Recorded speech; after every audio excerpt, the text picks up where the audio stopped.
Love this podcast? Support this show through the Acast supporter feature. It's up to you how much you give, and there's no regular commitment. Just click the link in the show description to support now.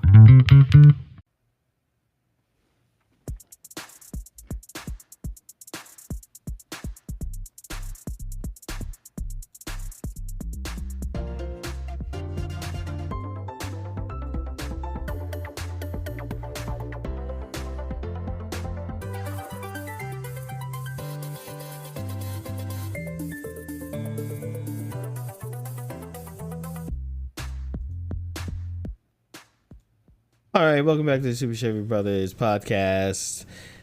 Today is we're in the Ides of March. We're finally here once again. Everyone knows what that means. Everyone knows what the Ides mean. I'm not Caesar, so I'm all right. I'm good. I don't really, I'm all right. What the hell did I do yesterday? I was just trying to. So, welcome back to Super Chevy Brothers podcast. I'm Super. He's Chevy, and we're gonna talk about games today. What did you play, man? My name was Super. What are you doing? Because you know what? Actually, I'm not even gonna. I was gonna be passively aggressive with you. I'm gonna be full on chest in your face aggressive. Not like the titty bars. Talking more like UFC guys who get madly aggressive during the like press conference thing. Okay, why have you yet to, and why has it not happened that we have played Yote or Dead Island or Call of Duty Black Ops? I got shit 10. to do. I got shit to do. I don't know what else to tell you. I mean, sorry. It's not going to be as exciting as you thought it was. I got shit to do. I don't have a bad work schedule. Like, I don't know. Why are you asking me this? What do you mean? Why am I asking? I'm sitting there. Why are you asking me this? I'm sitting there chopping up dudes. Because, nigga, I get off. No. Shut up. No. Okay, I'll talk to the viewer directly since you want to use this as a forum to confront me about not playing video games with you.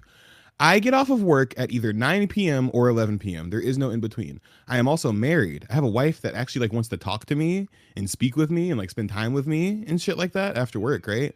So I don't get off of work and then immediately go hop onto a video game. It's just not what I do most of the time. So yeah, that's why I didn't play Yote with you. That's why I didn't play Dead Island with you because that's just not what I do.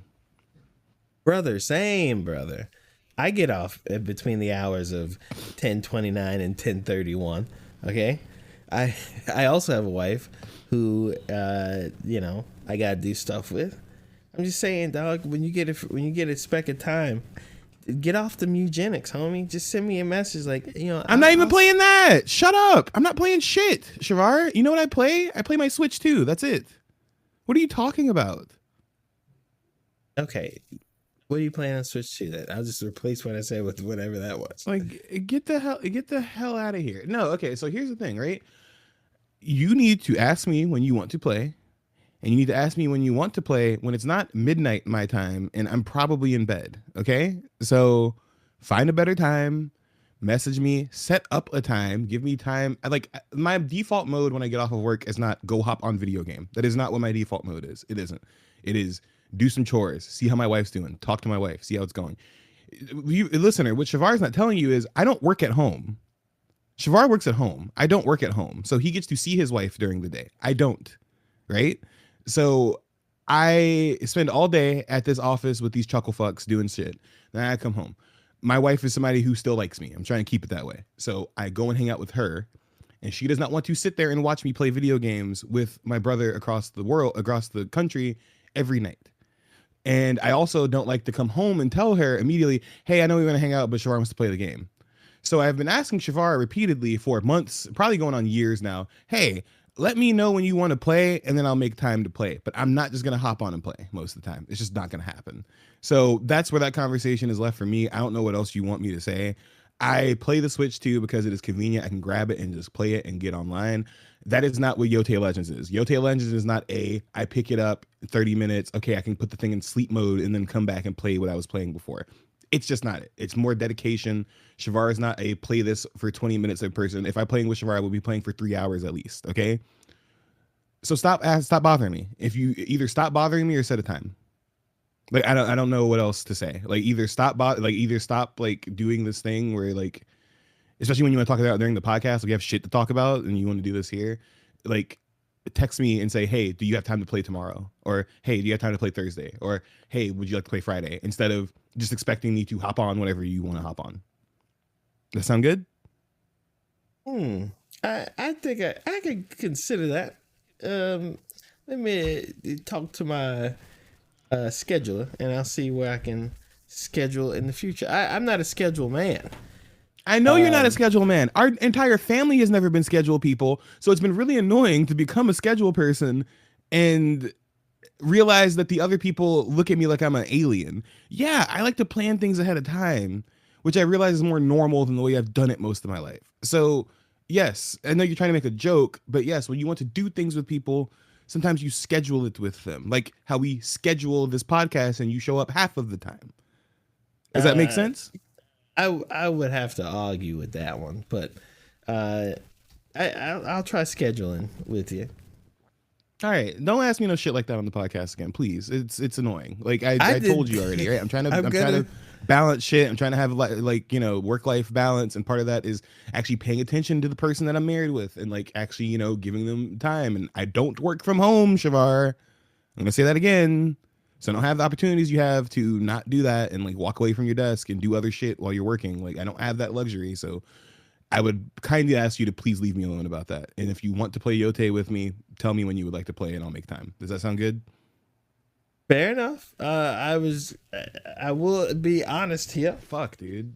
I was not expecting you to get so personal about it. I was just trying to create some banter. I don't know why you didn't. You have been bothering me about this for weeks now. I don't know why you didn't think it would bother me. You literally texted me some bullshit like this.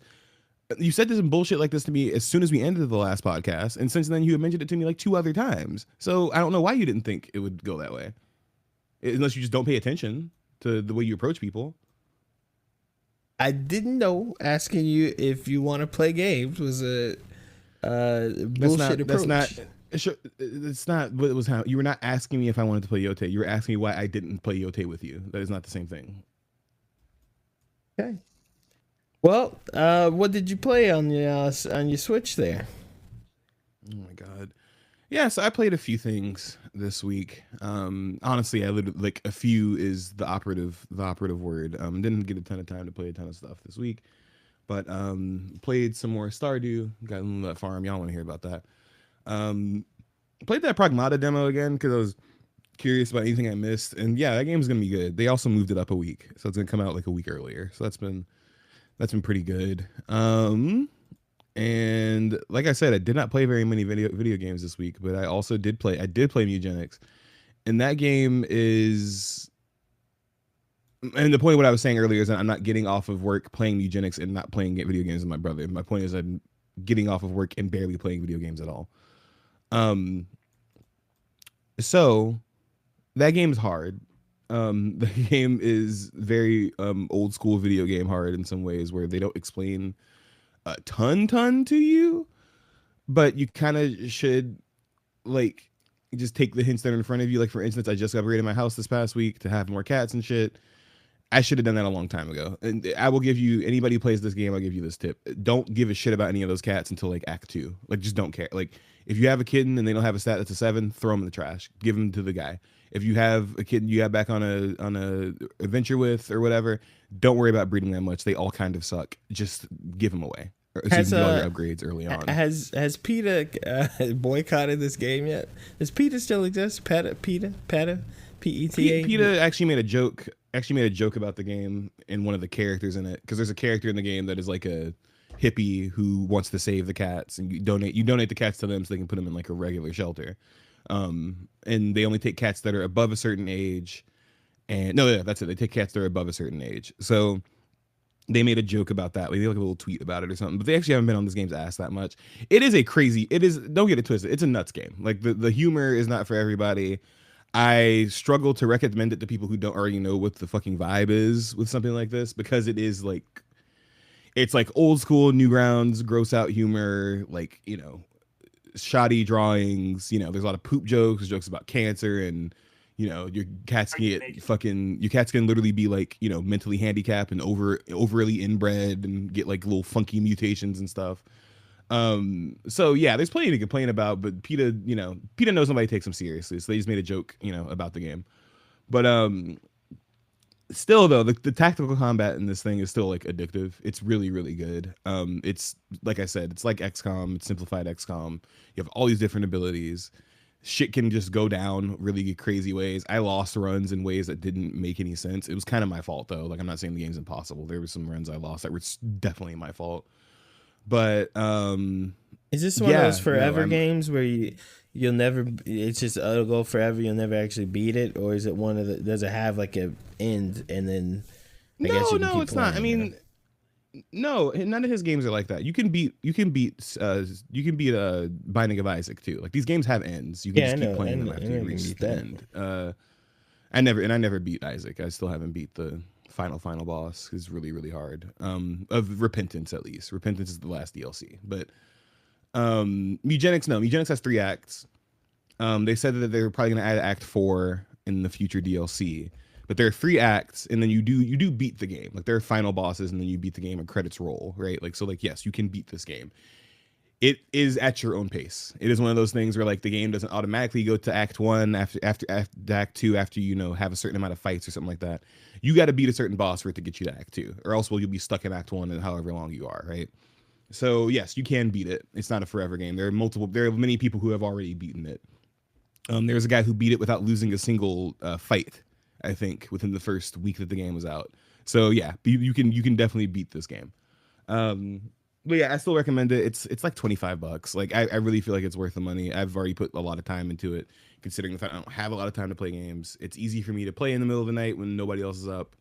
It's easy for me to play when I have my days off and, you know, nobody's playing games at 2 p.m. So really solid game. Definitely one of my favorite games so far this year, to like come out this year, but still got to play some more games. But I don't know. I would just say, like, play this game like you play XCOM. It looks silly and all that shit like that. It is brutal. There are some levels where it's just like, there's a boss that will just insta kill you if he walks in front of you, and he'll just wipe your whole team if you're not paying attention, right? Or there's hazards that like put a puppet in the middle of the stage that if the enemies hit it, it does damage to all of your teammates. Like, it's crazy. It's. I think we should maybe we should. I think you talked about this game like 5 times now, and I don't think you've explained at all what's happening in it. It just sounds like a schizo game. Yes, I have. I explained it the first episode I played it. I told you what the game was about. I'm sorry if you I know what the game is. Listen. I know. Okay, tell me then. Tell me. No, what did I say before then that made it seem like schizo posting or whatever the fuck you're talking about? What did I say that made it seem like I don't know what the game is and I'm not playing the video game? What did I say? No, I didn't say you sound like you don't know what the game is. I said the game sounds like a schizo game because we talked about it, but we haven't explained what the game is. Sounds like what you're talking about, breeding cats and selling them and cutting them up. That sounds like schizo behavior. That's all I'm saying. Yeah, because too much to your point, I'm 3 episodes into talking about this. I already explained what the like 2 episodes ago. Am I supposed to explain it again? No, I was just making an observation. Did XCOM tactical combat not do enough for you? Like I said, literally less than 2 minutes ago. It helps. It helps. It does. It helps. It would help if somebody else also played the game. That would be cool too, and then somebody else could like talk with me about it and do it. But much a constant theme in me and Shavar's life is if there's a game Shavar really likes, Shavar doesn't play it. Metaphor, Persona 3, Persona 4, Eugenics, Binding of Isaac, Disco Elysium. The list goes on. But this will be another game Shavar doesn't play, and then he'll ask me about over and over. So.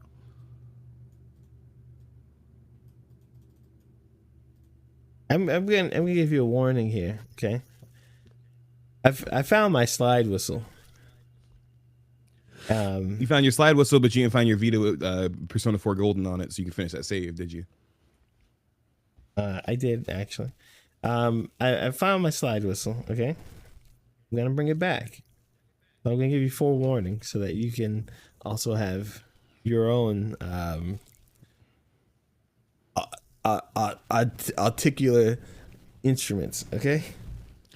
Okay, so Anyway, to answer your question, since I don't think I guess I didn't do it, even though I'm gonna go back and listen to 2 episodes to confirm.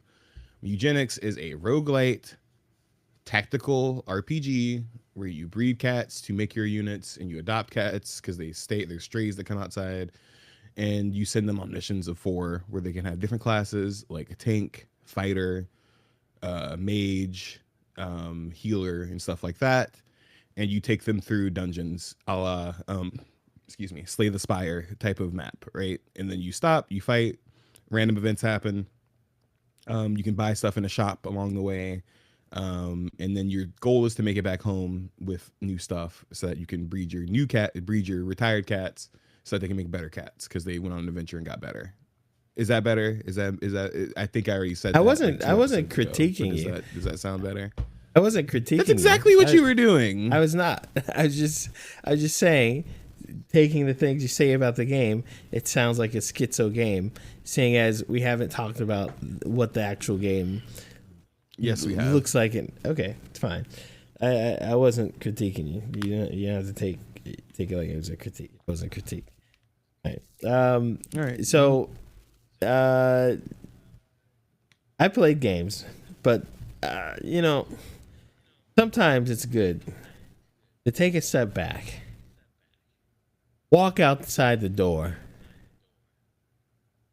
and experience culture.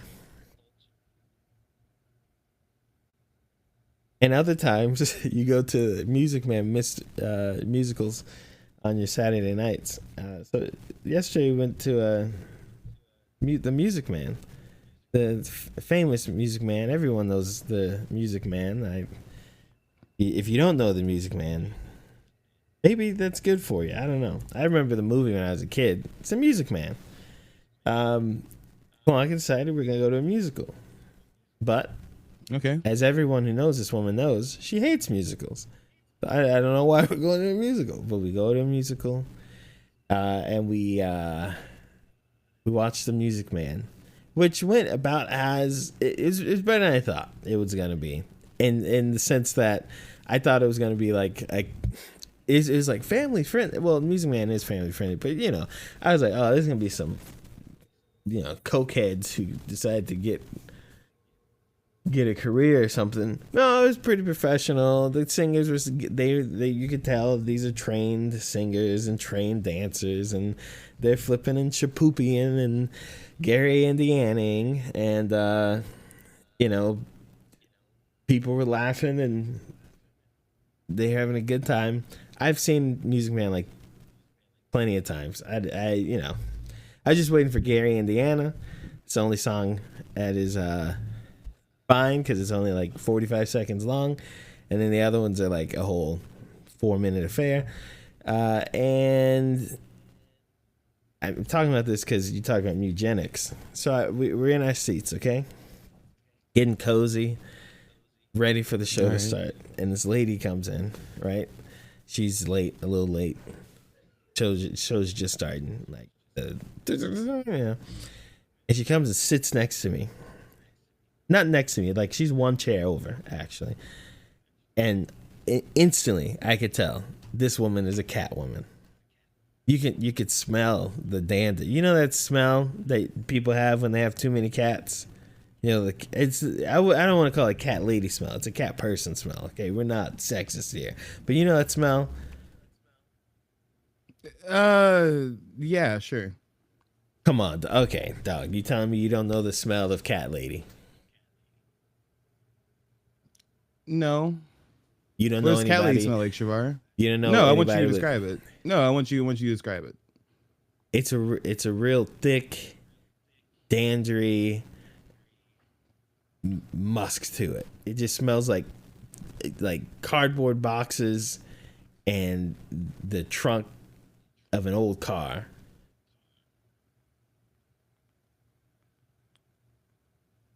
Come on, dog. You telling me you don't know the trunk of an old car? That's all you got? Cat ladies smell like piss, bro. What are you talking about? Cat ladies smell like piss and cat food. Here's the thing. I don't own a cat, and last time I did own a cat, we were mortal enemies. Okay, so I don't know what cat piss smells like. Okay, I know what piss smells like from humans. I got a lot of that. I don't know what cat piss smells like. So that's the smell of cat piss, possibly.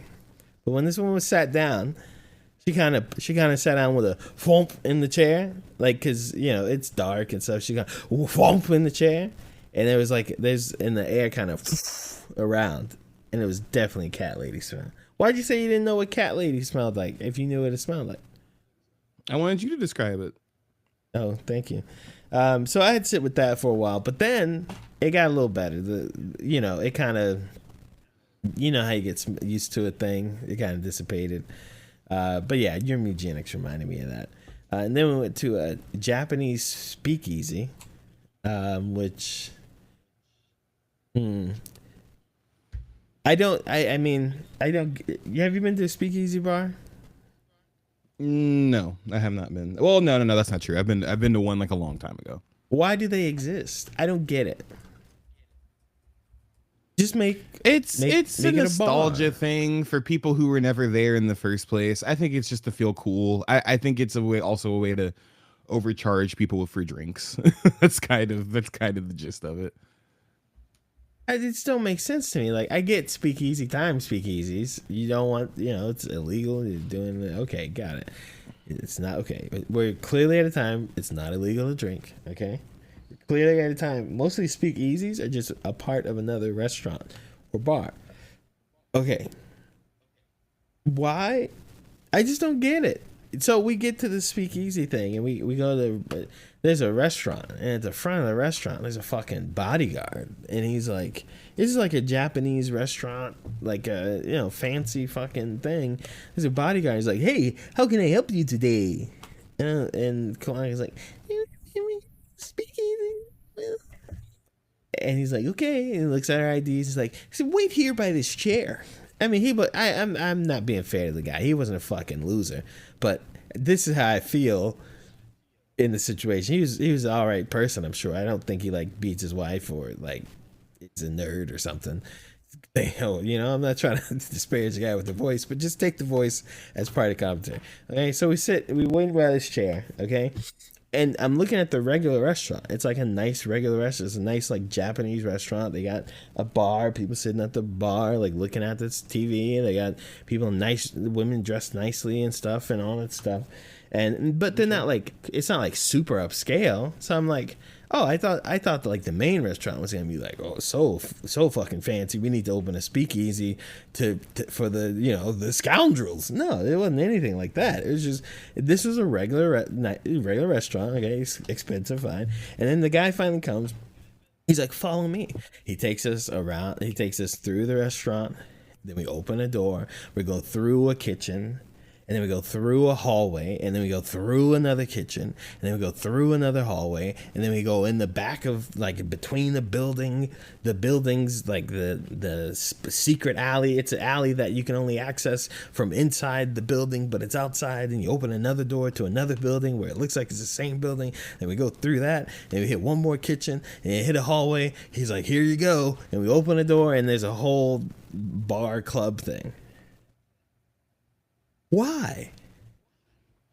It's full. Like I said, it's for the cool factor. It's to be cool. What's cool about that? Because it can't be an actual speakeasy. Otherwise, you make no money, right? Like, it can't be an actual secret.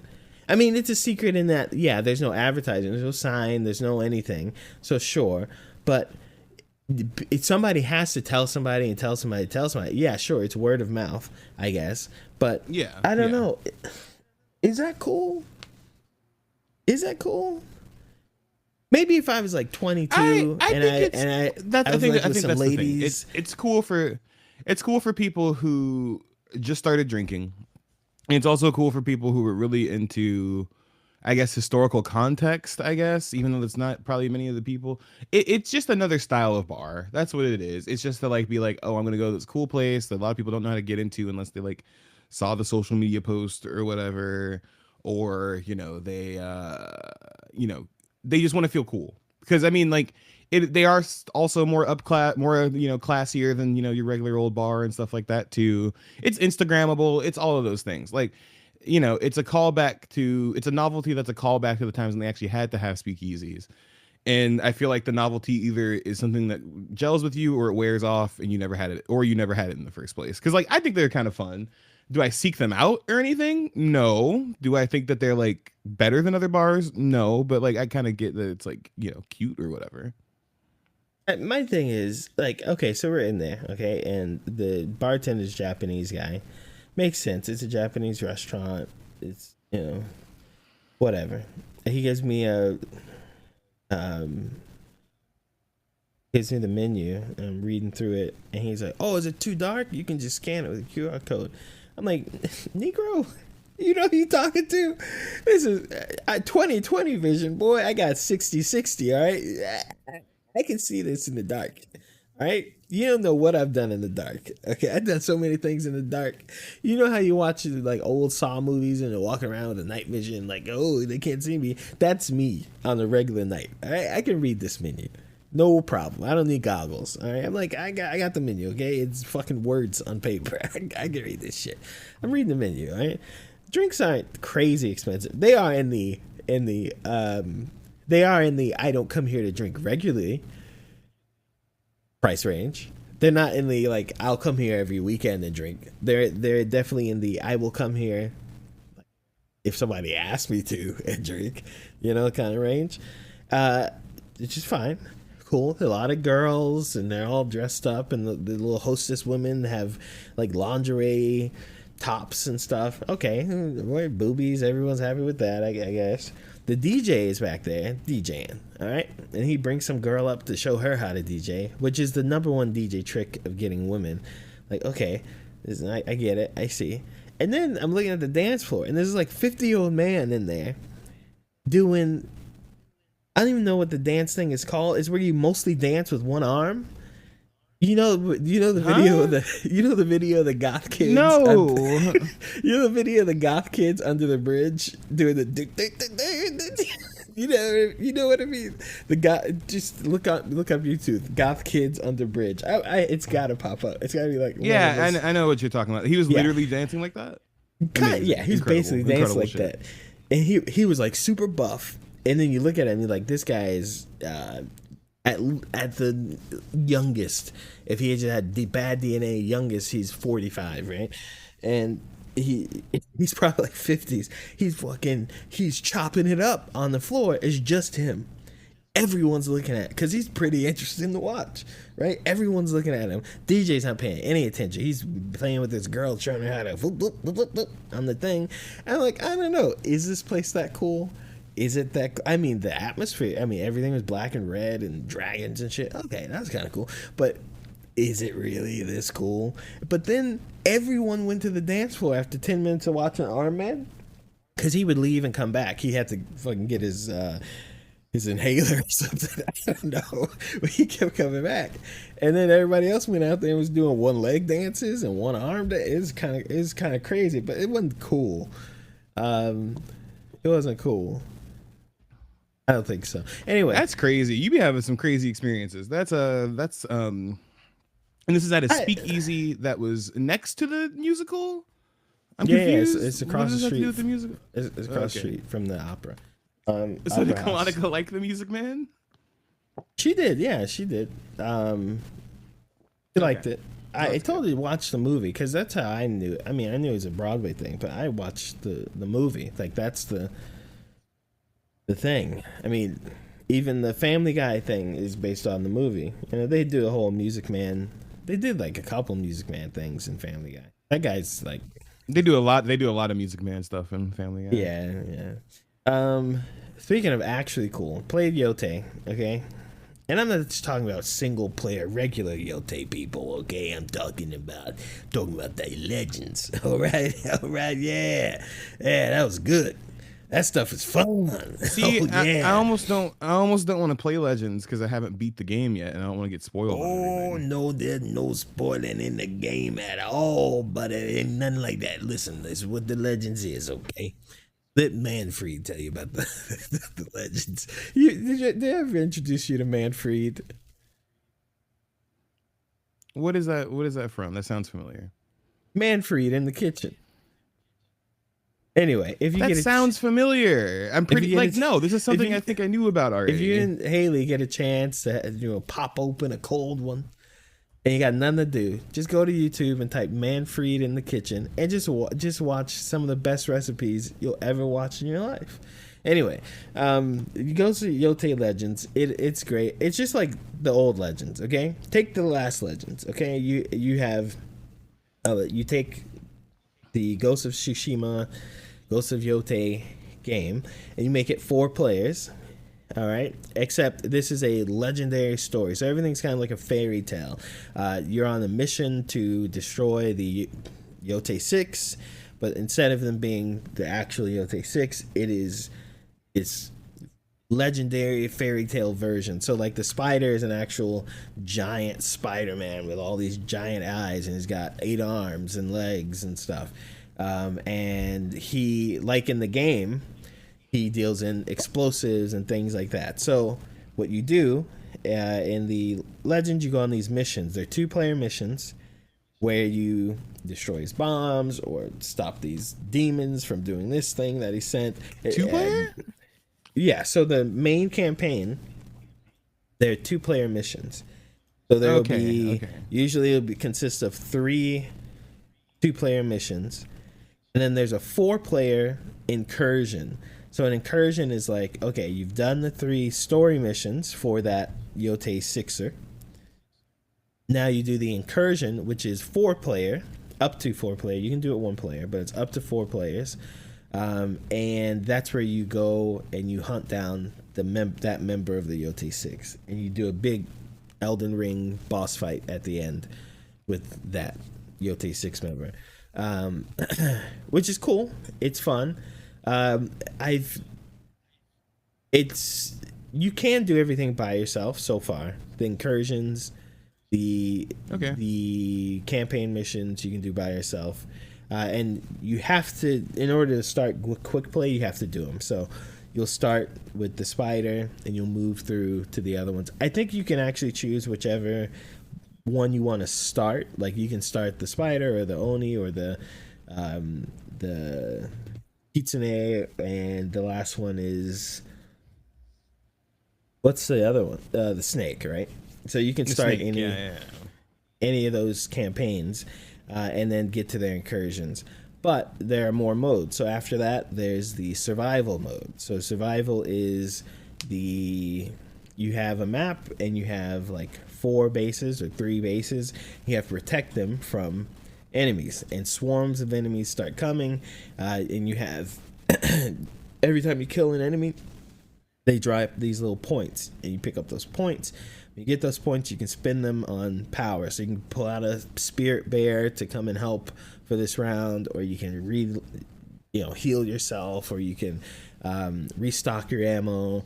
You can bring out a fox to help attack and all these things. And so you'll be on the map with 4 other people. This one I'm pretty sure you have to do with multiple people. I've seen people do Tsushima stuff with 1 person, but I don't think you can do it on the hardest difficulty with it, because it's pretty tough even at the lowest level. And enemies come, you'll see fireworks in the air where they're coming from, and then the spots will blink where they're going to, and you rush to those spots to help each other and kind of cover the bases so that they can't take them over. It's more of a king of the hill thing. So when they get in the circle, if you're not in the circle, they start taking over the hill. Once they've taken over a hill, if they take over a hill, you can stop them. But if they take over a hill, so that means they've been in the circle, it's filled all the way up, you haven't entered the circle or stopped them, they get one of those powers. So they'll get like a spirit bear will take over one of the spots. And they have different tiers of enemies. Like there's a Yuki Onna that comes like from Neo, the snow woman.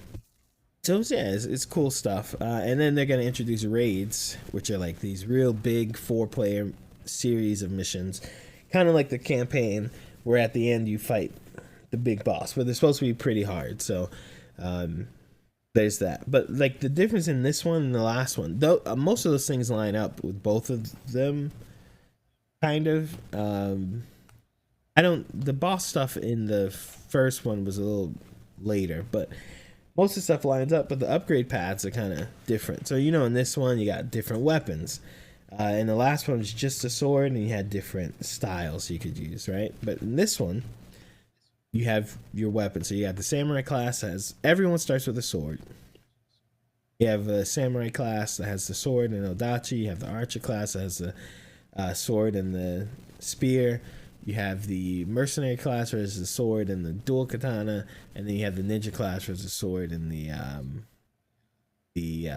sarigama. Okay, but you can unlock all the weapons. The more you rank up, you get access to more weapons. So like you can unlock all of them, use them all with them. They all have different perks and powers, and some will light people on fire, and some will get you health if you do a certain attack.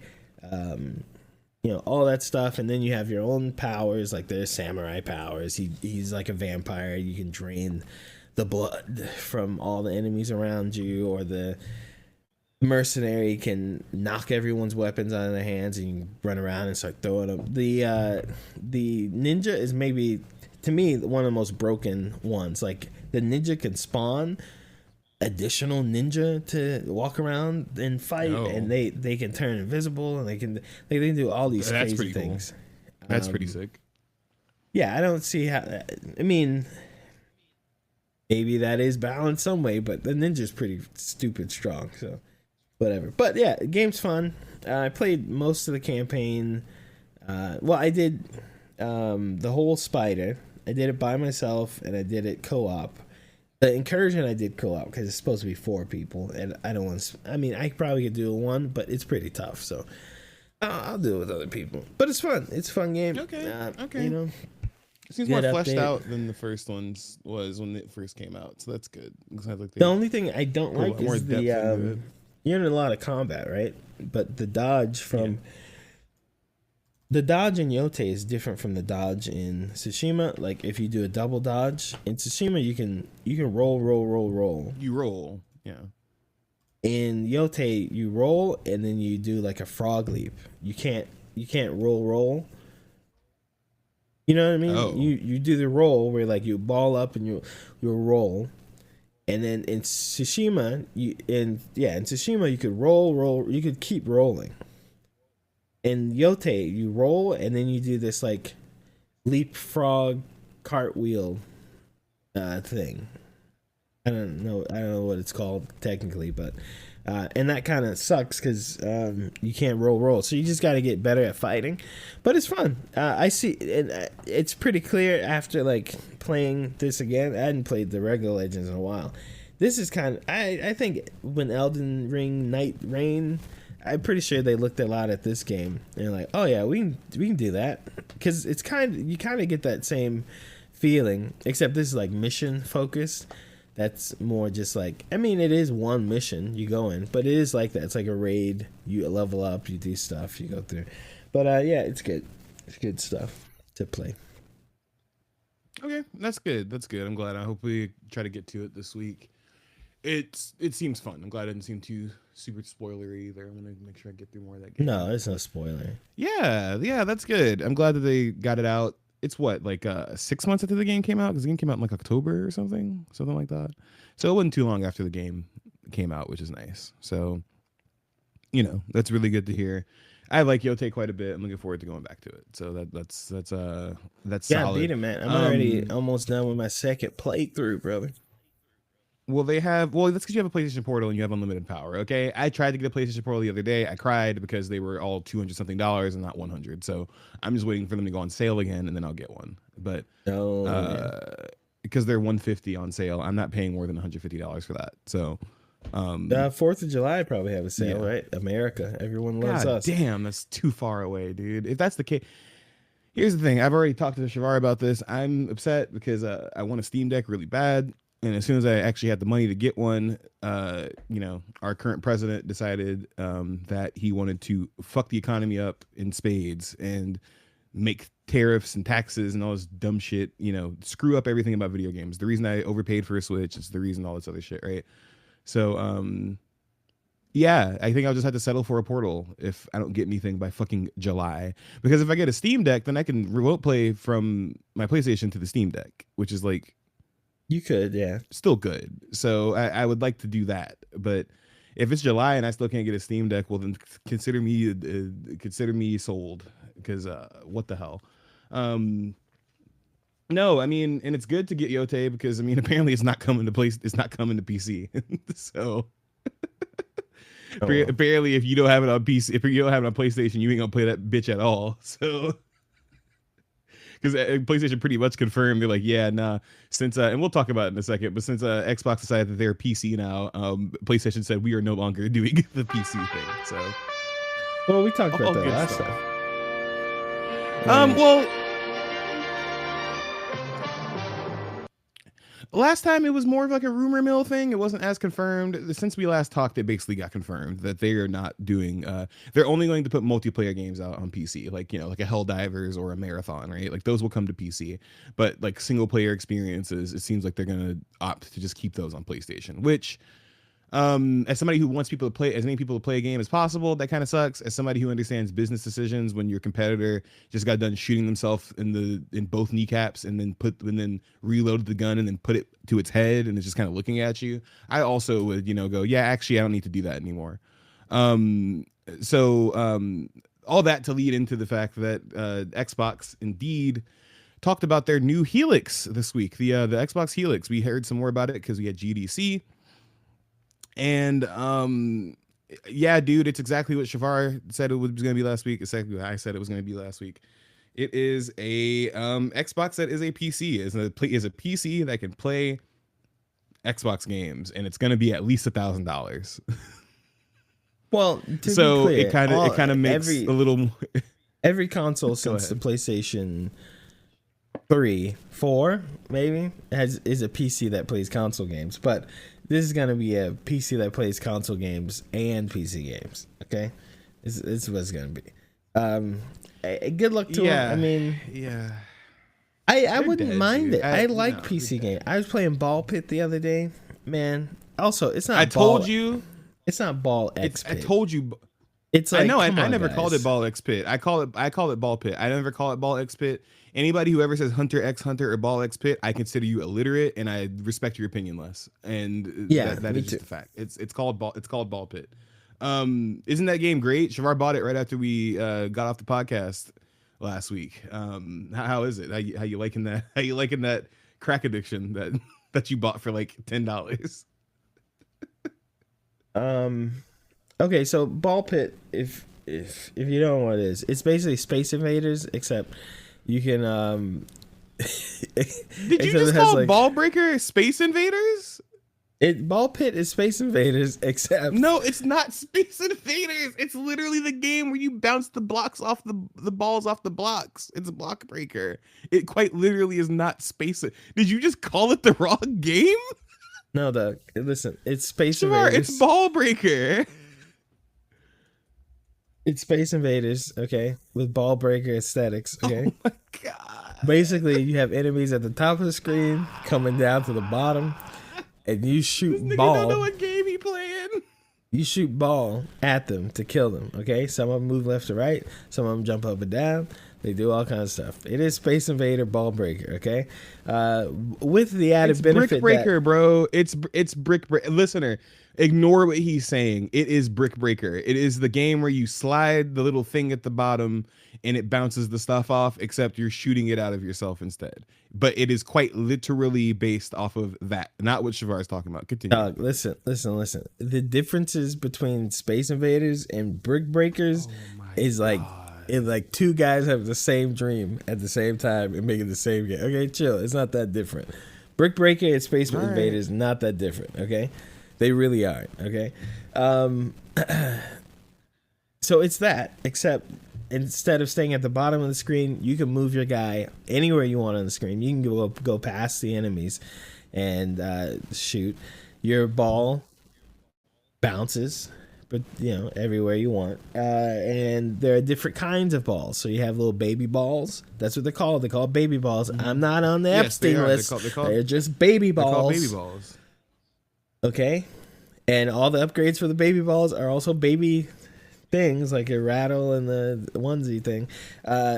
So you have baby balls, and then each character has a specialty or a special ball that they use, and you can upgrade that ball. You can get other balls from other characters, and different characters at different speeds, walk speeds, and you can combine balls to make super balls that do two balls attributes. All the balls are different. There's a bleed ball, there's a fire ball, there's a ice ball, there's a wind ball, there's a ghost ball, there's a chiv ball. You know, they got all of them. All right, they're all there. It's fun, and then after you finish a level or don't finish a level, you get your coins and you pick up resources, and then you go back to the top of the pit because you're in a pit. You're trying to go to the bottom of the pit, so you go to the top of the pit, and at the top of the pit you build your farms and you build houses. You build another house, you get another character. You build a gold mine so you can get more gold. You use gold to build more land. You build a forest so you can get the wood, and you build the wheatland so you can get the wheat, and you build you put rocks down so you can get more rocks, and you use those to build more buildings, and they increase your stats and all that stuff, and then you get to harvest. So in this part of the game, which is more specifically brick breakers, brick wall breakers. There you go. You take all the characters you take all the characters you have, and you organize your land so that you can bounce all the characters off, and every time you bounce them on something, they either get a boost or they get gold, or you get an extra resource, so they pick up the resources that you planted.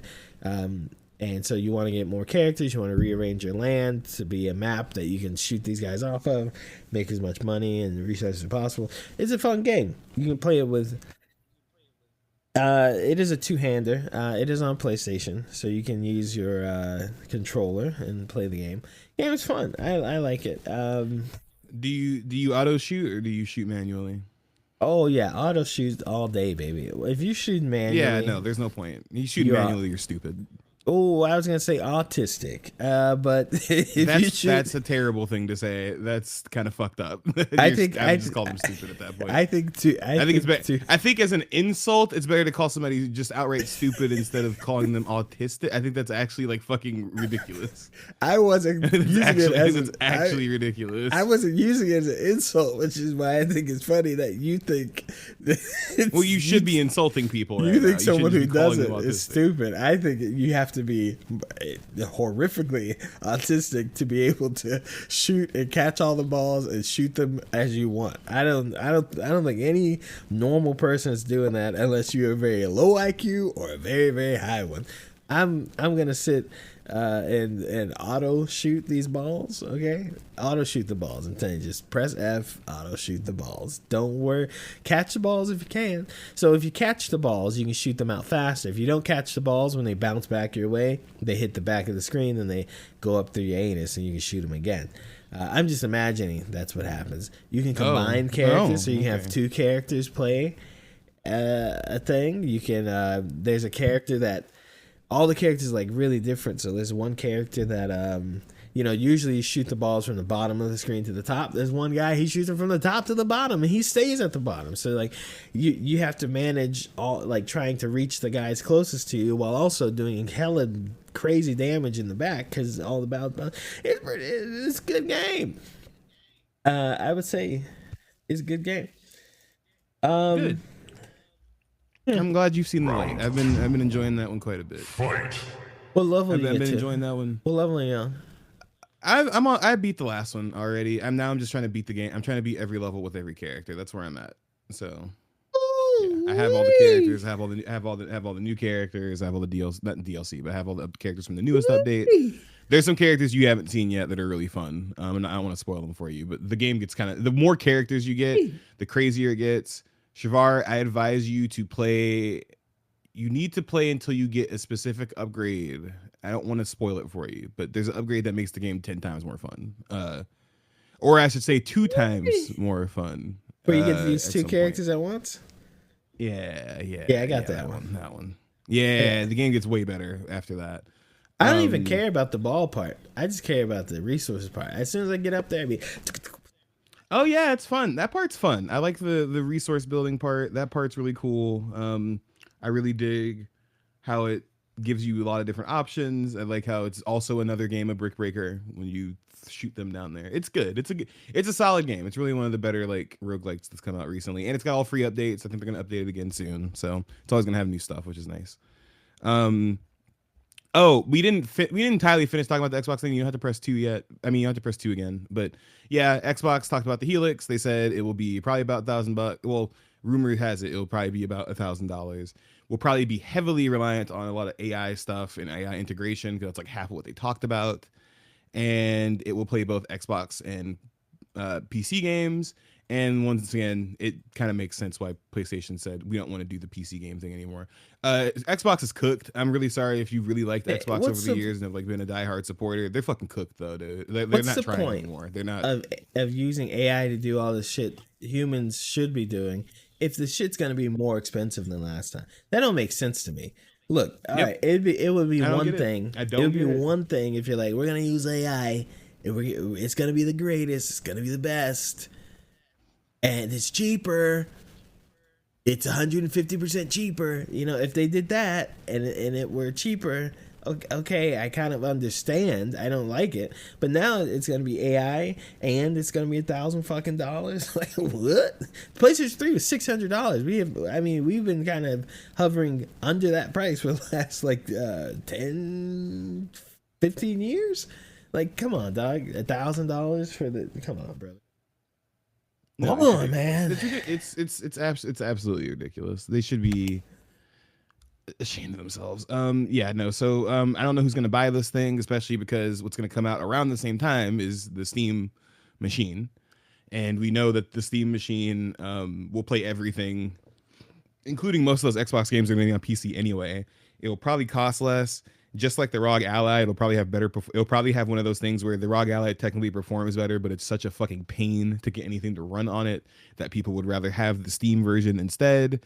You can tell I know this because I have been so desperate for a Steam Deck. I looked into getting a ROG Ally, did enough research, and thought, yeah, I'd rather just wait for the Steam Deck to get more stock. So I don't know who Xbox thinks they're playing with. Like, I really don't understand who they think they're playing with. Like, Steam already has this whole like market on lock, so I don't really understand what they think they're doing, really. All right, let's go number 2, man. All right, man. All right, number 2. Video games, or rather video gamer, got their site removed. About the other. You talk about the shit you didn't put in here. You didn't read my stuff, bro. What the hell this is what you put in here. What's this alien shit you got in here, Alan? What's this? What are you Alan the alien? Bro, why'd you interrupt me? I already had a topic I was literally talking about. Alan the alien, I put him in here because I like him. Also, Invincible is having an open beta. That'll be happening April 9th. So 3v3 tag fighter, Invincible versus, which was announced last year and they've been showing it off pretty, I would say monthly. They have something to show off, which is not, not normal for, fighting games. Sometimes they want to drip feed us shit for years on end. But the Invincible game has been pretty good about consistently showing us things, and they're having an open beta on PS5, Xbox, and not PC. This Game Informer article actually needs to correct itself. It's not on PC. They said they don't want to put it on PC because they want to avoid data mining, which I think is silly to try to avoid that. I think you should just put it on PC so it can get tested correctly. But because last time games did that, the PC version came out and it was shit. But anyway, it will have Invincible, Adam Eve, Bulletproof, Thula, Rexplode, Battle Beast, Omni-Man, Robot, Monster Girl, and Alan the Alien all playable in the beta, which is funny. I think the people missing, I think Cecil isn't in this version, which I thought was interesting. They also don't have they just showed off what's her name, Kate, multi Kate, I think that's what her name is. Yeah, they showed Duplicate. Yeah, they showed Duplicate. Her brother's name is Multi-Paul, my bad. Yeah, Duplicate. They showed her off this week as well, because Game Informer actually had a cover story with the game. But yeah, that's coming out. I kind of want to get my hands on that already. I'm ready to play it. Alan the Alien is voiced by Seth Rogen, just like he is in the TV show, which is great. Wait, no, he's not voiced by Seth Rogen. My bad. He's not voiced by Seth Rogen, who plays him in the TV show, which I thought was interesting because it seems like a lot of the other voice actors came back to reprise their roles for the video game. So I thought that was kind of interesting. Yeah, so I think that with the state of fighting games being the way they are, let's look where everybody else is. Street Fighter 6, still Street Fighter 6, and nobody's got complaints there. They just want the DLC to come out faster. Homeboy will be here quick enough, Alex. Tekken, I don't know what happened with Tekken. It's not doing bad. It's not doing like perfect either. People really fell off after that second title update that really like pissed a lot of people off. So that game's just kind of in this weird spot where like the people who are playing it, but it's not like the top of its game. City of the Wolves is there. I'm sorry. I mean, City Geese is out, right? It's just kind of there. He is, but like I love that game and I'm paying attention to it, but it does not have the mainstream looks it should be getting right now. But yes, Geese is finally in the game, so the game is playable. What other fighting games are out, dude? Doesn't matter. I mean, my they're God. out. Yeah. Everything's out except Anyway. Mortal Kombat because they're already on to the next one. Tokon already updated a bunch of shit from the beta that people didn't like, and it looks to be a lot more of a faster, snappier, more like, you know, you can actually do the combos the way you want to do them instead of having to be forced into auto combos type of thing. So that's fun. So, you know, these games are going out. These games are picking back up. It seems to be the age of the tag fighter this year. So, you know, between that, Tokon, and, you know, the Avatar game's coming out later too, which that's not a tag game, but I gotta get on my soapbox real quick. I hate all of you people giving this Avatar game so much play and acting like what it's doing is so original and cool. Because let me say this first of all, I want to play that game really bad. Avatar game looks great. I think Avatar as a series is highly overrated. I think I'm actually like, most of the time I'm actually like kind of disappointed how many people I see above the age of 30 still talk about it like it's like a really good TV show or something. It's okay. And I feel like the way people talk about it is like it's like incredible. It's an okay cartoon, right? Why are people talking about the tag system in this game like it's revolutionary and MK1 didn't do it 2 years ago? Because I keep seeing people be like, oh, it's got this really cool thing where you get to pick a partner and it gives you a variation, and the variation changes the way that your character behaves. Yeah, that's from MKX and MK1. Why are you guys praising it now? Oh, because it's not Mortal Kombat? Because it's got your stupid little cartoon shit on it that is from that game that TV show you remembered watching when you were 18 and probably way too old to be watching it in the first fucking place. That's what's got you guys on this game. Fuck y'all for that. That's all I gotta say. Because here's the thing, I did the game, looks fantastic. I want to play that game. It looks really awesome. But people acting like that variation system, which to be fair, people like Max Dude have given it the credit that like that is a MKX thing. That's where that comes from. It's like there are people who, you know, actually appreciated that game and know that that's where it comes from. But most of you motherfuckers giving this game play have been just glazing it nonstop and acting like nobody's ever done this before. It hasn't been done well before. You guys just don't like Mortal Kombat. And I need some of y'all to understand, like, if you're squeamish, just say that. If you're just a hater, just say that. But I don't want to hear another person act like this is the most revolutionary thing to happen to a video game. They did this 10 years ago. What are we talking about? Well, I think what are we talking about? Your aggression there is misplaced. I don't think anybody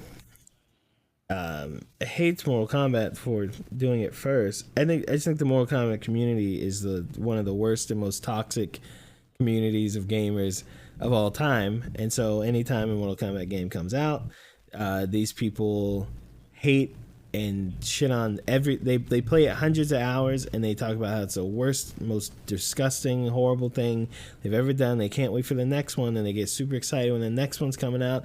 And as soon as it comes out, they talk about how horrible and disgraceful and it's the worst thing, and they need to go back to MK9. They do this every time. And so I think your perception of this, it's not that people hate MK, it's that the MK community hates MK.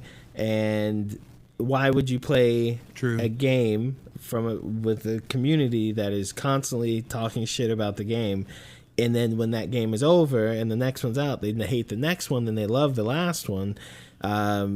Yeah, it's definitely just MKX variations and tagging and switching and all that stuff. It is. I don't think those people would dislike MK. It's really hard to get into a game when most of the people tell you, oh no, this game's shit, don't don't buy it, I'm gonna play it. It's like they gatekeep. It's just a horrible community, and it's not. You can't get upset at people for liking the idea. It's crazy because objectively, like I know people might disagree with this, but it's not. It is true. Objectively, the most popular video game of all time, objectively, and you guys treat it like shit. I don't get it. I don't get.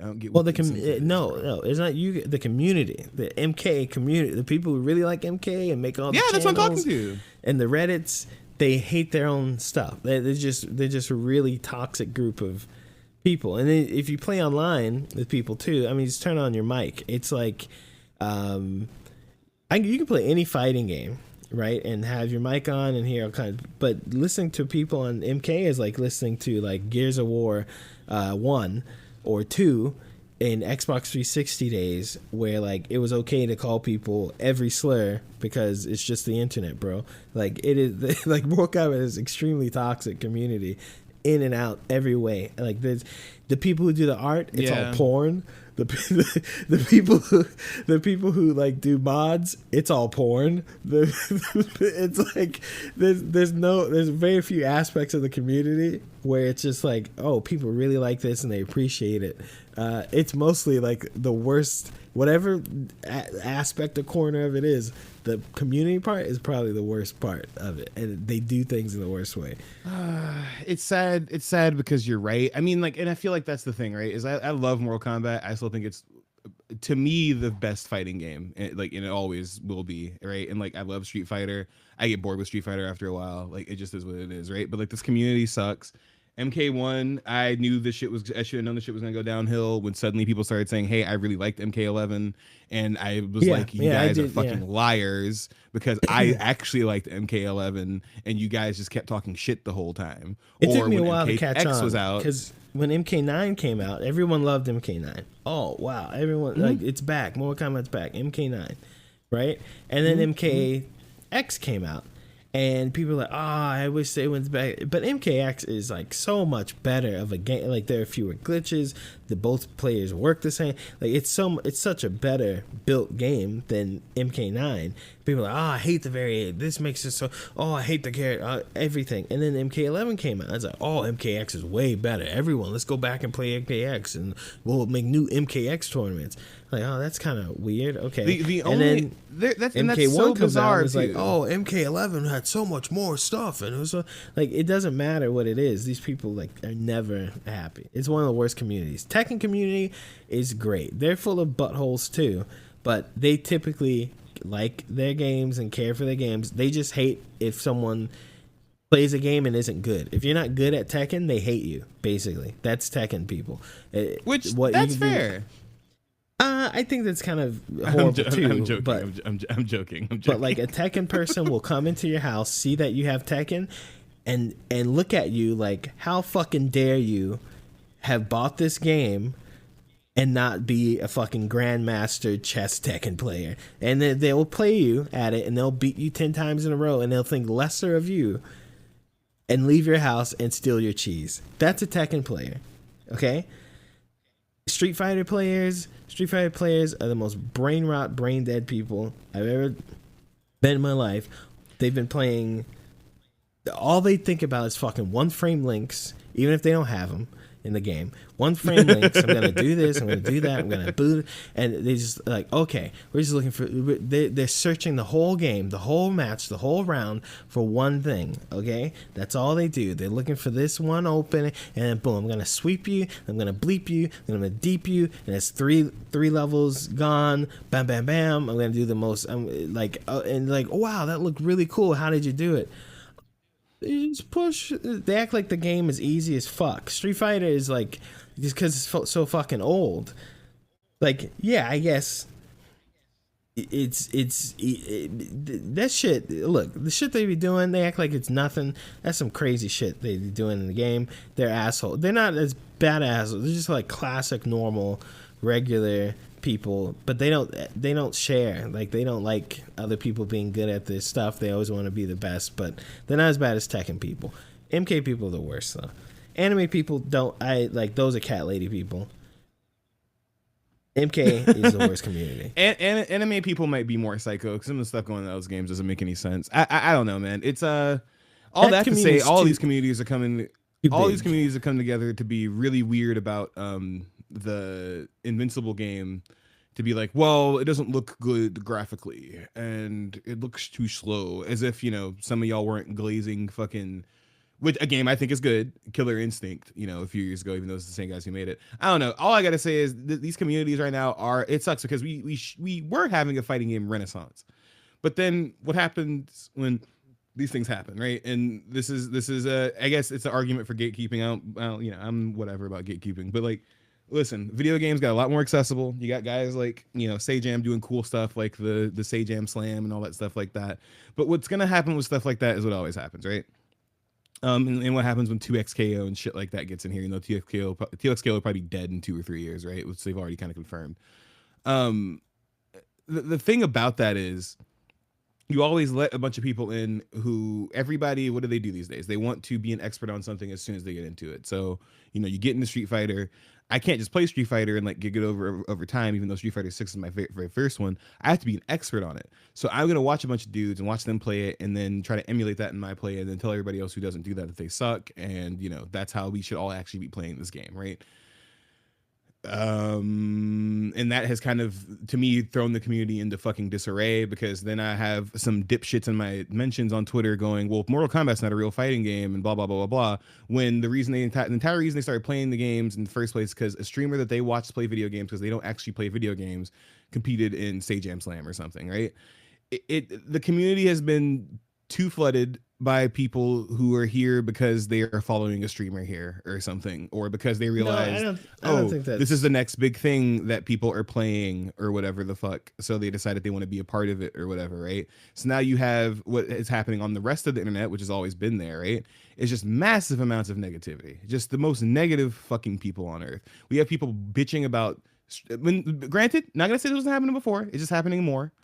We have people bitching about patches before patches even drop. We have people bitching about characters a week after a game's been out. We have people talking about how mechanics should be removed from games, and I don't want to play Street Fighter 6 anymore if it's got Drive Rush in it, and this game would be so much better if Drive Rush isn't in it. Anyway, I hate Street Fighter 5. Like, it's a representative of where the rest of the internet is, but nobody can be happy about anything. And if you like something and it's not Street Fighter or something, you're a casual or some shit like that. It just sucks. It just sucks where we're at right now, because this is the most open, it's the biggest the FGC has ever been, but it's also full of the most assholes that it's ever been. And a lot of the assholes we already had in the community are able to spread their fingers and their opinions much further and wider than they were able to before. So now we have, you know, because XYZ streamer who, you know, their entire life is dedicated to playing video games in front of a camera, got really good at Street Fighter in 2 weeks. Now his little follower, Fuckface McGee, who bought Street Fighter because he saw his favorite streamer play it and now has 50 hours in it, is going to come in your mentions and tell you why Invincible Versus actually kind of sucks. Because why do we want tag games and all these characters look the same or whatever the fuck? Like, all I'm saying is, if you started playing fighting games in the past 3 years, I don't want to fucking hear anything from you. I don't want to hear anything. I just don't want to hear your opinion. You sound just as bad as you started playing fighting games with Street Fighter 6, I don't want to fucking talk to you. I don't want to talk. I don't care what your opinion is. If you started playing fighting games with Street Fighter 6, you can leave. I don't give a shit what your opinion is. You can go away. Okay, I don't agree with that. Get you out of here. sound kind of just as horrible as the people we were talking about, but okay. Yeah. Where's that's that what they bred. damn fourth Chaos Emerald? All right. Topic 3. I thought we had 3. What happened to 3? Man, you took so long. You ate up a 3. You ate the 3 up. Valve. Okay, so yeah, Valve lawsuit. So this one's gonna be real quick. We didn't even talk about Video Gamer. We'll shove that one in here too. But Valve is in a lawsuit from New York State that a New York attorney filed a terrible fucking lawsuit, like poorly written. A lawsuit is basically calling mystery boxes gambling, right? Which, yes, sort of true.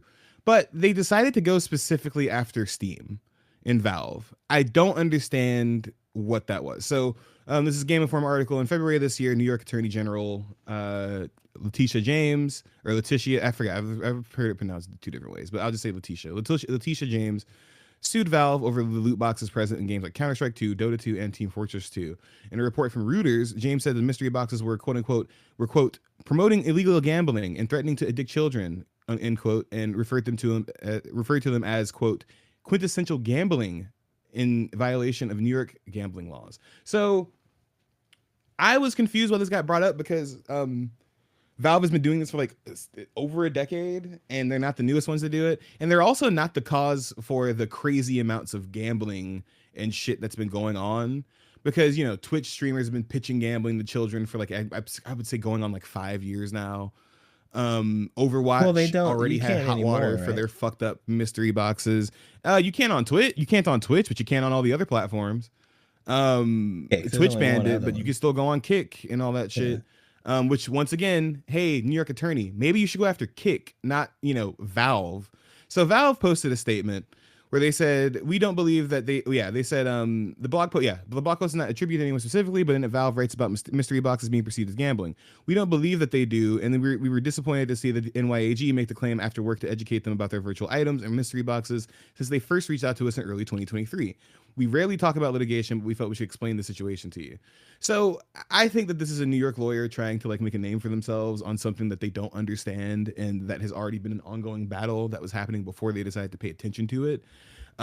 Because like me and other people have saying, there are a lot of other places to go after this gambling problem, like Kick, like these actual gambling sites that encourage people to put their money in and fucking blow their money. Not the ones that are 18 only either. I'm talking about the ones that people like, you know, that stupid blonde illiterate Swedish kid or whatever the fuck his name is, the Overwatch dude, the stuff he promotes and shit like that, right?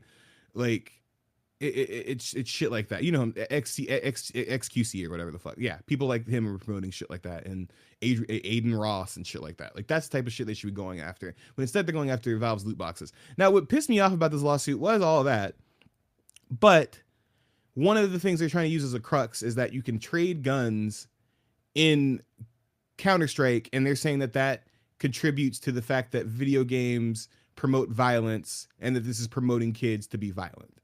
That is such an outdated, old argument that has been proven to not be true, and it just shows these people are way out of their depth and they're not going to win this lawsuit. Like, it's not going to go anywhere. It's just, it seems to be some old, out-of-touch person who decided that they wanted to sue over something that they just learned about it last week because their kid got on Steam and bought a gun or whatever, and they were scandalized by it. Like, I think it is, it tanks her credibility because she's also going after things like Trump's, you know, tariffs and stuff like that. And it's like, great, if you're doing that, why not stick to that? Why are you going after things that you actually just don't understand? Right. So that's where that's at. Valve put out a statement, which they don't usually do. It's exactly that. People don't understand. I don't know what's going on in the New York Attorney General's office, but it's not first of all, if you don't know how the Valve gambling thing works, there's a game called Counter-Strike. I mean, there are lots of games on Steam, of course, but there's a game called Counter-Strike. In the game, you unlock skins for your guns, you unlock knives, you unlock all these things. You can trade them between players. In the meta, so in the real world, and the outside of that, there's some skins and things that are more rare than others, and people are willing to pay for those. People are willing to gamble for those. So there are other websites where people have gotten the accounts or the keys for these. They trade them.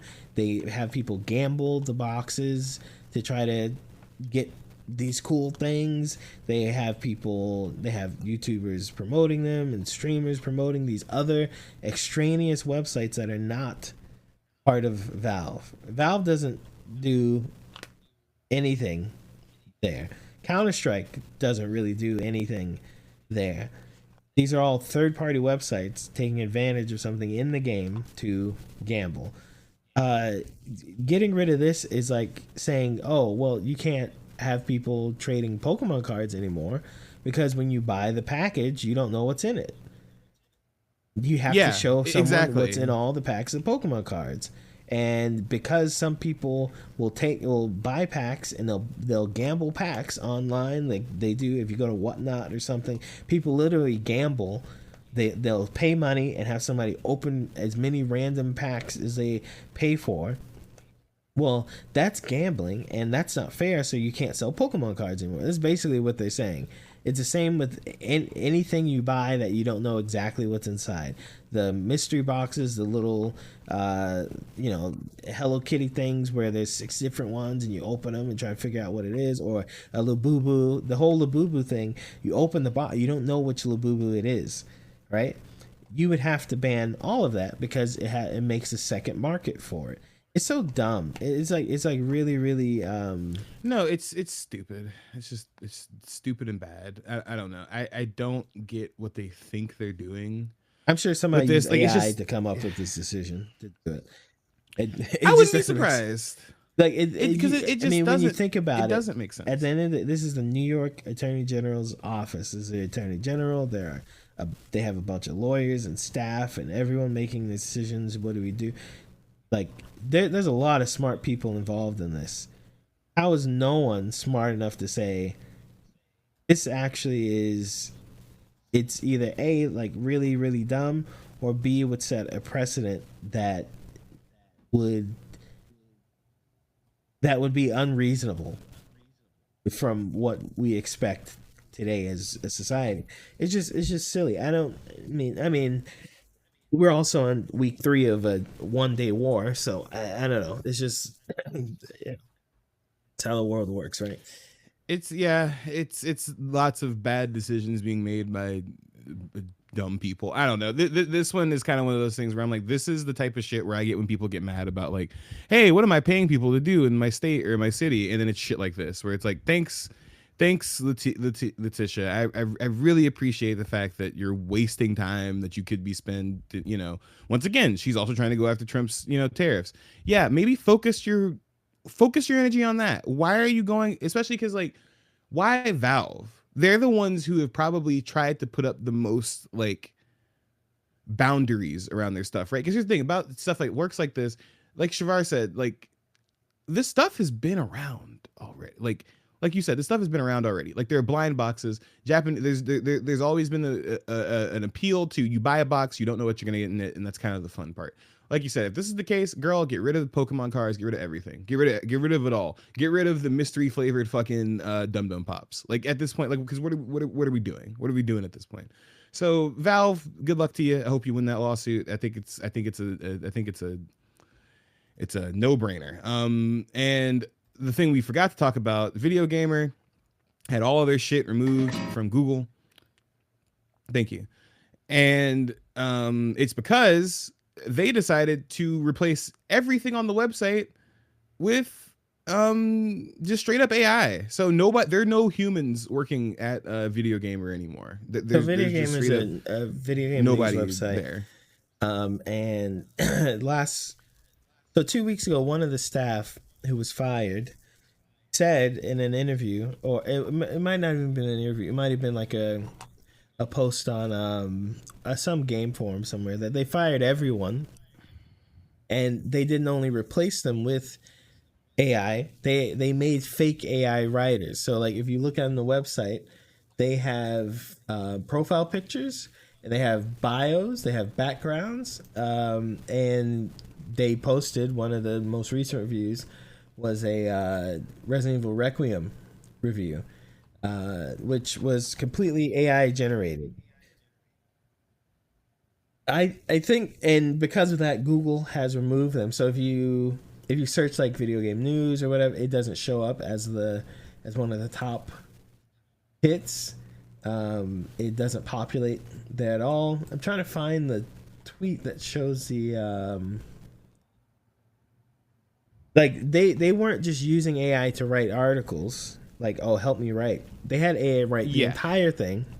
A review of a game. They're making fake people that the AI has not played. They've made fake profiles and pictures of their AI writers who don't exist, and bios of these people who don't exist. It's purely deception. At that point, it's not you're not using AI as a tool, or you're trying to deceive people. I know why. I know it's because we voted fucking Trump in. There will not be any legislation on anything for the next 3 years.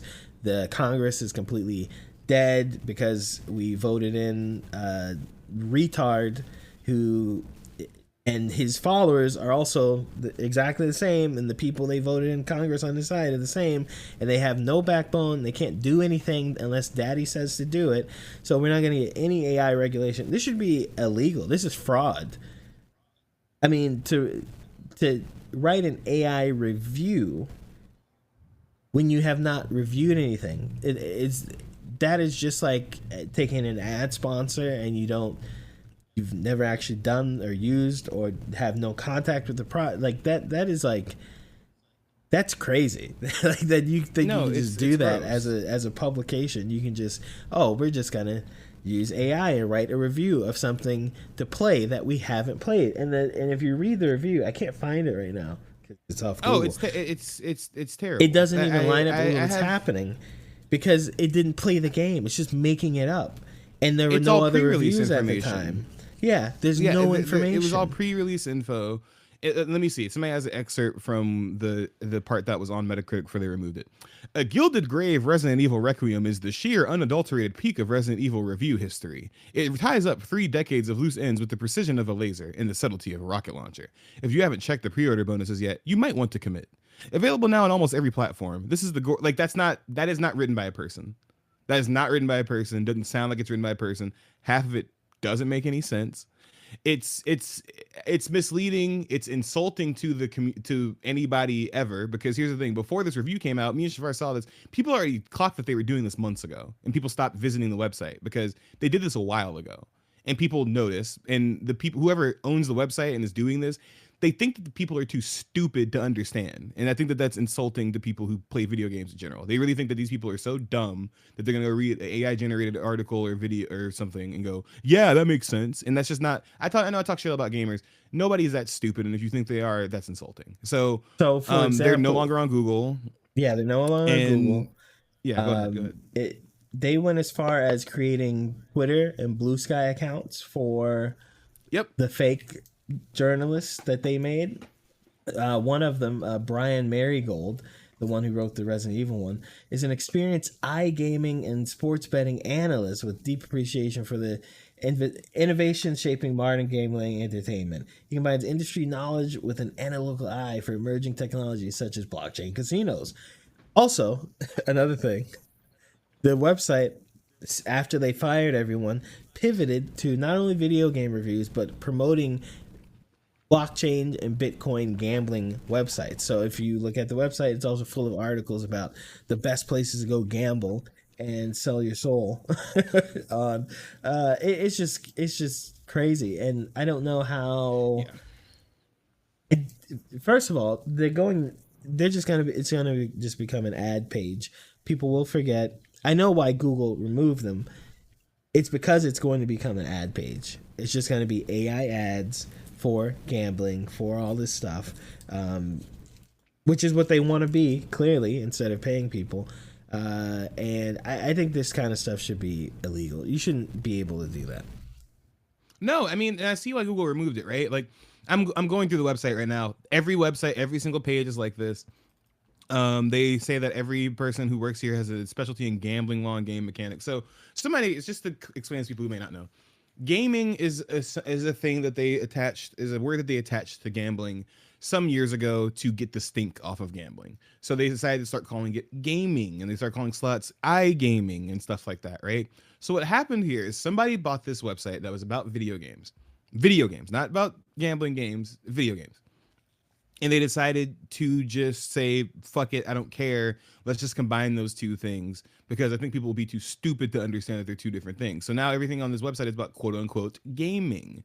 But to the average venture capitalist or person who wants to just sell people bullshit, gaming and gambling have been lumped into the same category. I've applied for jobs at places that have said that they're about video games. And then when I get to the interview phase, they start talking to me about slot machines. And then I just have to say no.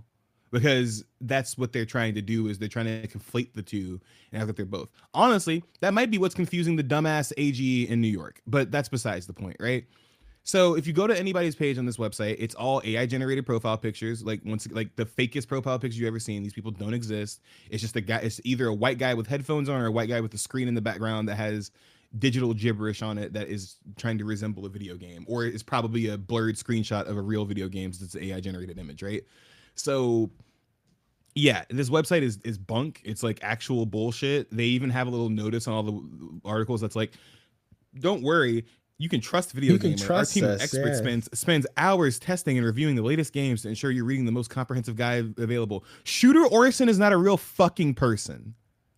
Yeah. Shooter Orson is not a real fucking person. Get out they of my wanted face to- with that shit. They wanted to use it just to make regular smuggler articles, which I also don't agree with.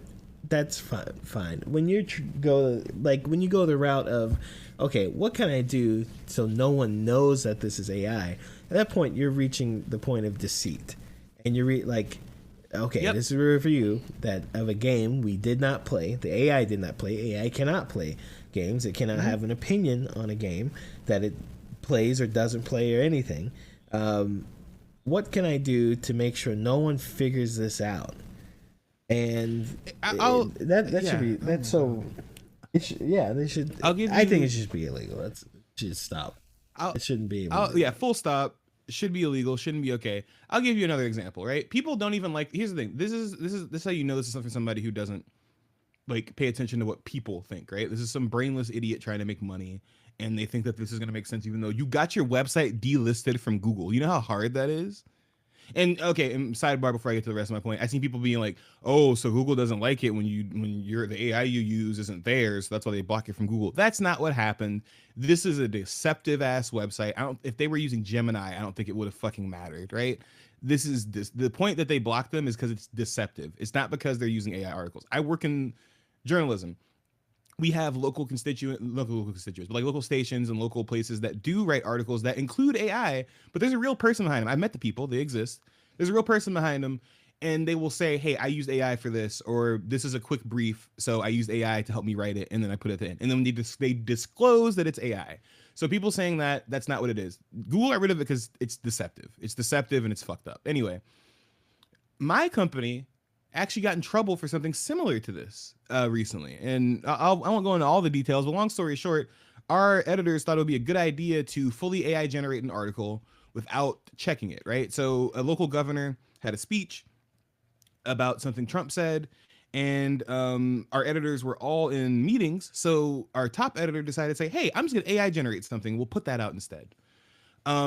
She couldn't tell, they couldn't tell us what prompt they used. They couldn't tell us what they did afterwards. They barely edited it afterwards because there were multiple errors in it, and they didn't ask anybody else in the office. None of the writers got to have a say. A lot of editors didn't know what was happening either. They decided to do it without clearing it with most people, and it ended up spoiler, it blew up in our face, right? Their face, not mine. I didn't have anything to do with it. So it ended up, the article was outdated. It called Donald Trump the former president. That did not get caught by anybody who edited it before it went out. It had several other inaccuracies. And on top of that, who wants to read analysis of a speech from a governor by a fucking AI? Who gives a shit? It's not real. Who cares what the AI thinks about it? So that blew up in our face, and we told people what we were doing. At the top of the article, it says, "This is AI generated. We asked AI what it thinks," right? The crux of the article was even, we asked AI what it thinks. It wasn't even like trying to be like, "Hey, here's our fake art. Here's our fake author with fake information to tell you, and we're trying to deceive you." And we got shit for that, and we told people up front that it was AI. And I think that was a terrible decision. But this is whoever a worse made that decision. I'm at the point, like, okay, I was watching this video where it was at a casino somewhere in Vegas. This guy gambling.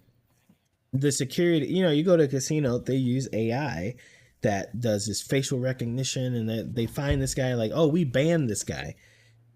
They take him to the back. They call the cops.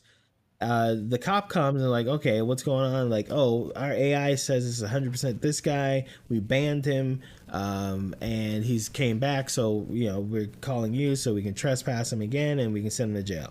Okay, the guy is 4 inches taller than the guy that they banned.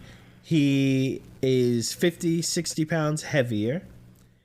He has a different name, different birthday. He has a different license.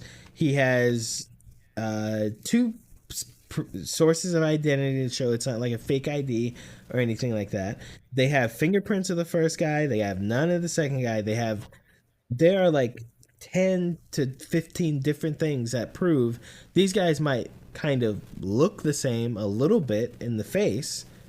They might even look the same a lot, but they are not the same person.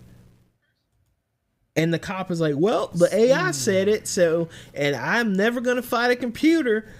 If you're at the point in 2026 where AI is so fucking stupid that it can't even talk to itself without like going into some existential fucking horror discussion about the destruction of all mankind, if you're at this point where you're like, oh yeah, I can trust whatever the AI says, you are the bottom of society, low, stupid. We need a new number because IQ doesn't even come up, like make up for it. You are just so gullible. You have horrible. If anything I see from AI, I have to question it. If you hear something come from like a doctor or a scientist, you think, oh, okay, let me think, okay, maybe. But here's the thing, Shavar. And you're absolutely right. But that's the thing is, sadly, we work with people who have decided that automatically off rip, the AI is better than anything we do. I had one of my bosses try to tell me to my face, oh, well, we know AI can do these things better than you. No, we fucking don't. Shut the fuck up. No, we don't. We don't know AI can do these things better than me. Those people are lazy already. They already can't do shit. Usually the people making these decisions are people who are so low in the chain of being able to get shit done that now that computers hit, they're like, oh, finally. Now I can really do fucking nothing. Because there's no way you have... Fully agree. There's a guy, he's this fucking pseudoscientist. He's on Joe Rogan all the time. People follow him on Twitter. They love this Brett Wise guy, Brett Wise. He thinks he's a fucking physicist or some shit.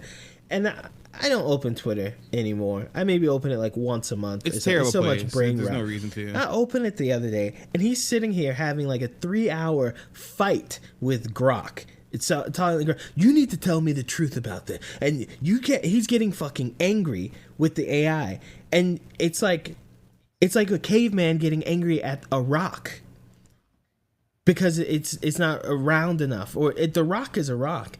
Like these people are like so dumb. I didn't expect the general populace to be so stupid that as soon as robots showed up, they just like, oh yes, please, just take care of all of it. Oh yes, do everything for it. No, it's disappointing, but it is the truth. I'll give you one more story. I'll give you another AI horror story. Like here's the thing, right? And like, I'm not stupid, so I don't hate things blindly. I have reasons to hate this shit, and I'll give you another example, right? Because the article thing sucked because that had everybody in our office having to answer to shit because people kept going, are you okay with your company doing this? And it's like, no, I'm not. They made a terrible decision and now we're a national news story and that's their fault, right? A few months ago, I covered a story where there were black football playing teenagers, right? Like they literally played for their school's football team, right? They're waiting after school. Common story. We all know kids like this. We're waiting after school for their parents to get picked up, for parents to pick them up after practice, right? They're sitting there. 3 cop cars pull up and whip guns out on them and tell them to get on the ground and they have to check their bags. You want to know why, Shavar? Because apparently this is one of many schools in the nation that has adopted an AI security system that scans bags and scans people's shit when they're not aware of it, right? So there's just cameras all over the place. This system scanned a kid's bag and detected a gun. The gun was a fucking Doritos bag, right? Now, that's not the worst part. Along the lines, and this leads into your point about people being stupid. Along the line, when this happens, right, the AI doesn't call the cops itself. It's not like the AI sees the gun and calls the cops, says, go here right now. The AI detects it, it sends it to a system. There's another person on the other side of that. In this case, it's the principal. There's another person on the other side of that. It's supposed to look at it, verify it, and see what's going on. They verified it, quote unquote, and decided to send the cops.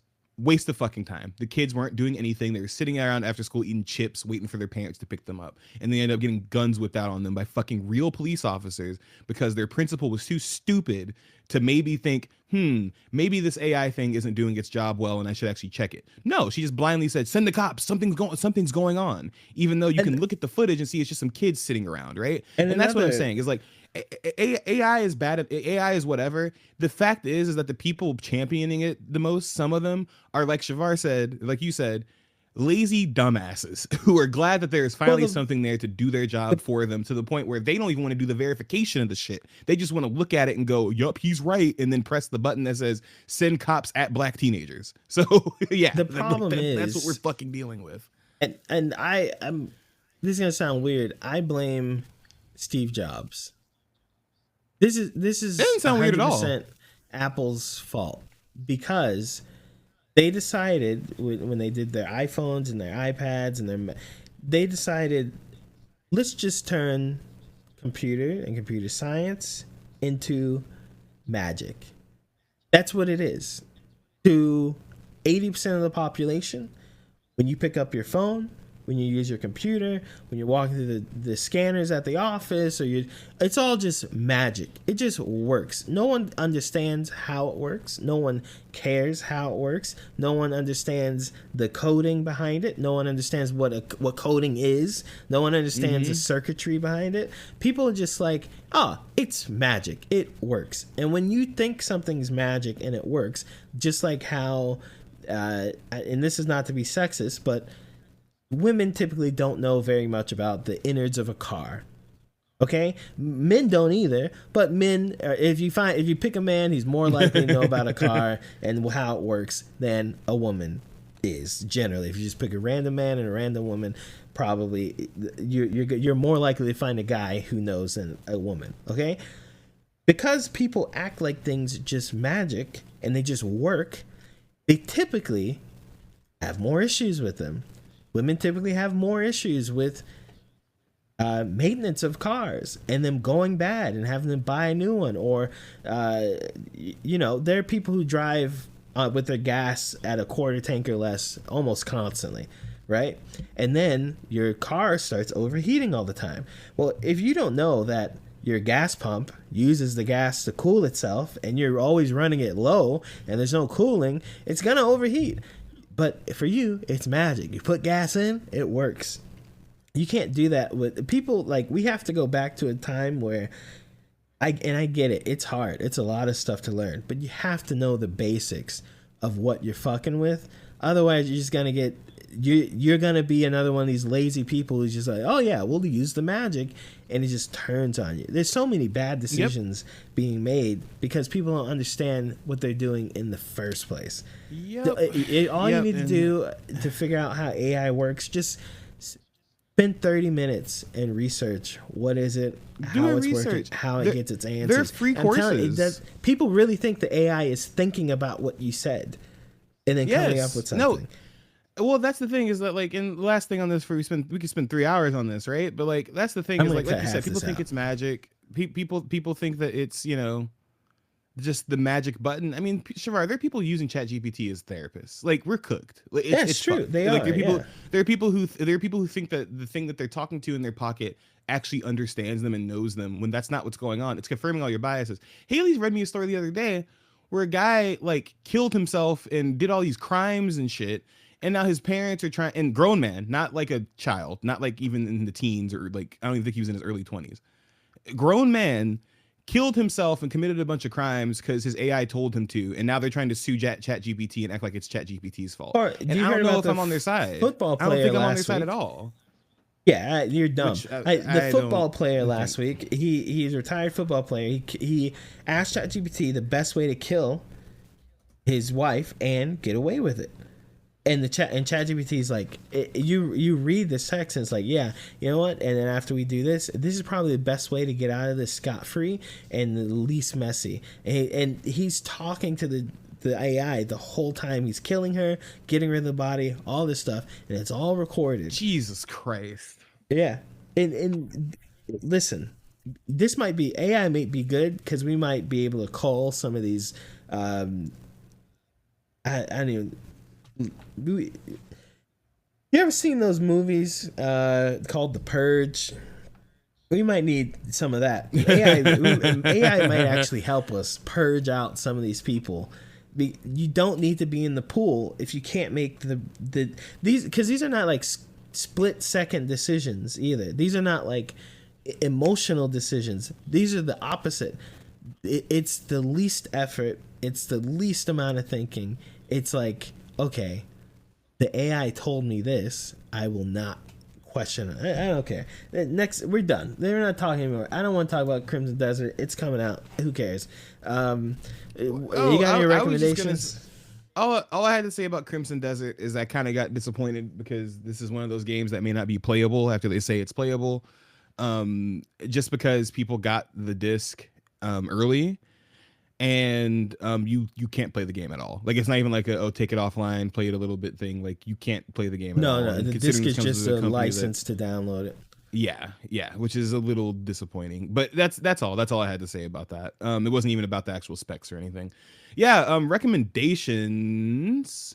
I recommend you go watch the Music Man without Cat Lady. The Cat Lady was nice. She was really into it. Like when the salesman comes and he's hitting on the woman, she's like, yeah, oh my god, like, okay. A lot of theater. Was she like right next to you, or was she in front of you? She was next to me. But here's the thing. Okay. And I'm like, I like the theater. I like performances and stuff. But then I realize why I don't go. It's because the other people there are like super into the theater usually, and I'm not. Like, I don't want to talk to you about it. I don't. I want to go. I want to sit down. I want to watch it. I want to get up. I want to leave. I want to go to my speakeasy Japanese bar and watch a 50-year-old man one-arm dance. Okay, I don't want to talk to you about the thing. And I could tell, like, because she was talking to this younger girl next to her, and then she kept kind of like to my side. I'm like, nope, I'm not talking about this. I'm not talking about this. I know this. It's the what is it called when you get the break in between? You know, because these shits are too long. Like, no, I'm not talking to you about it. Yeah, I'm not. No inglés. no inglés. That's me. Habla español. I just can't. You know, I don't like it that much. Anyway, have a good day. Let's end the show. I'm gonna go play a game. Oh shit. God what, damn. did you have a recommendation? Can I say something? I guess. Yeah, bro. Goddamn. I'm gonna speed this up. I didn't say this when I saw it, but I think it's still in season. If you can see that Back to the Future musical at all, go see it. It's really good. Really solid songs, great effects. The way they make the DeLorean moves really cool, et cetera, et cetera. As far as games, I would say invest early on Slay the Spire 2. It's really good. I would say if you're somebody who's playing Slay the Spire all the time already,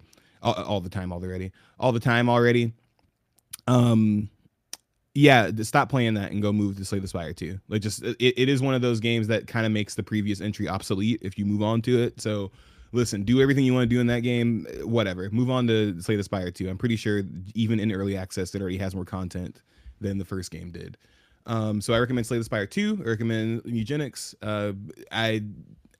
If you like tactical combat and you like making your own units and like playing around with experimentation and stuff like that, this game is for you. Oh, and yes, I do want to say play Marvel Cosmic Invasion again. I do want to say that again. Great game. And I think next week I'm going to try to play Blueprints or something like that. I'm going to try to play something new. I'm going to try at least play Yote or something. But yeah, I'll have something other stuff to talk about next week.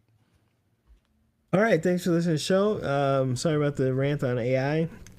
No, that's what a podcast is for, bro. What are you always doing? By the way, listener, okay, if this one seems shorter, it's because Shavard decided to cut out half of the thing where the whole point of us talking is to talk about things. Listen, so just keep that in mind if this is like for some reason an hour and a half or something. I found my slide whistle. It's coming back. I got my sound set up. I hope you have them back. We're gonna start arguing. Whenever we argue or someone's talking too long, you start playing fucking sound effects so we can get the things rolling and moving on. Okay, I get it. I'm fine ranting about AI, but we can't agree on these things. Okay, we have to disagree. It's more fun if we're ranting about things we disagree on, and we have to get to we don't want to call each other names. Right now. We don't want to call each other names, but we have. So I got my whistle. He wants this to be bad. That's crazy. I don't want us to be bad. I want us to. We can't agree on everything. Like a minstrel show. That's crazy, bro. We cannot. All right, I'm just gonna start playing the part of the what do they call it? Devil's advocate. That's what I'm gonna do. You already do that. Actually, no. You've been forgetting to, but you already did that. That was kind of your No, thing. I am before. not a contrarian. Okay. It's not how I Sure operate. you are. Sure. I'm gonna go play Sure. games all by my lonesome. Okay. I'll talk to you guys later. Bye, podcast people. Bye, Pico. All You gotta say catch y'all bye. later. See you next time. I just said bye. So catch y'all later. See you next time. There's a delay. I didn't hear it.